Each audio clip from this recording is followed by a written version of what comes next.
PT Cashless Worldwide Indonesia relatif baru sebagai emiten di Bursa Efek Indonesia. Dan rekan Cakri Miller akan menyampaikan berbagai informasi untuk Anda. Silakan Cakri.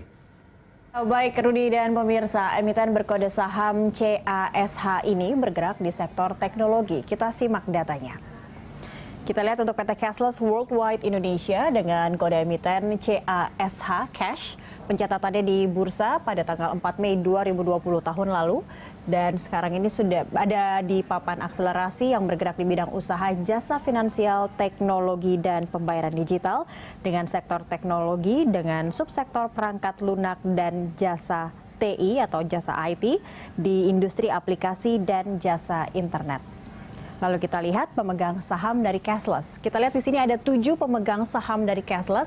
Namun kita akan lihat 3 pemegang saham utama atau pemegang saham mayoritas.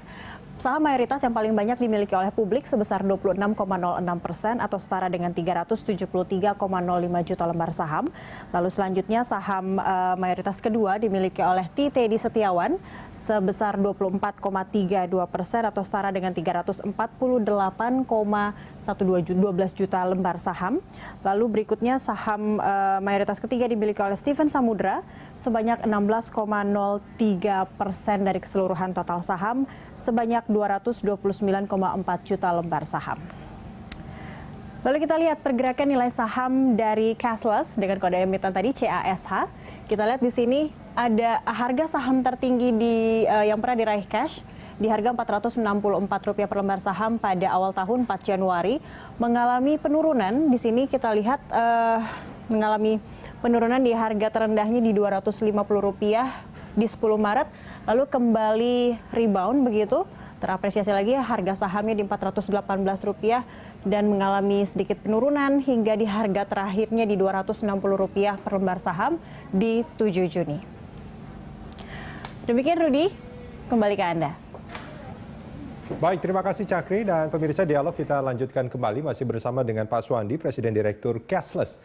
Pak Suwandi, ya ini kalau kita melihat infografis yang disampaikan sama rekan Cakri tadi di awal tahun itu di Januari Cashless itu cukup baik ya harganya, kinerja sahamnya itu cukup baik, berada di level 464 tapi relatif terus turun sampai Maret itu di 260, sempat kembali di April ke level 418, tapi ini juga relatif turun, terakhir itu di sekitar 260. Apakah ada rencana atau aksi korporasi yang akan dilakukan Cashless untuk mendorong kinerja sahamnya? Oke. Nah, kalau dari sisi Cashless pastinya kita tentu akan tetap melihat dari sisi perkembangan dari nilai saham juga ya. Nah, beberapa strategi dari Cashless memang pertama lebih prioritaskan pada fundamental dari core bisnisnya Cashless ya. Dan juga selaras dengan waktu berjalan kita coba merangkum juga ya dari sisi manajemen itu kita memplanningkan ya untuk melakukan right issue juga ya dalam mungkin waktu dekat juga untuk menarik investor-investor yang lebih banyak ya dan bisa kita lebih banyak juga memberikan sebuah informasi yang lebih tepat sasaran kepada investor kita itu mengenai fintech itu apa sih ya, cashless itu produk dan layanan cashless itu sendiri seperti apa. Nah itu yang mungkin akan menggandeng para investor itu untuk lebih optimis dalam investasi di cashless ini sendiri. Oke, rencana right issue-nya kapan tuh Pak Suwandi?